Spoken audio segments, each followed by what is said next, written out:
વડોદરાની anti human trafficking યુનિટની ટીમે 17 વર્ષના સગીરને બાળમજૂરીમાંથી મુક્ત કરાવ્યો। જી હા દર્શક મિત્રો, વડોદરાની એન્ટી હ્યુમન ટ્રાફિકિંગ યુનિટની ટીમને બાતમી મળી હતી કે મકરપુરા વિસ્તારમાં આવેલા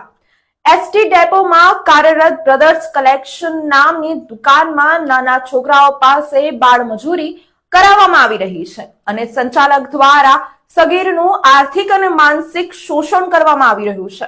જેના આધારે ટીમે દરોડા પાડ્યા હતા અને જ્યાં એક 17 વર્ષીય સગીર મળી આવ્યો હતો।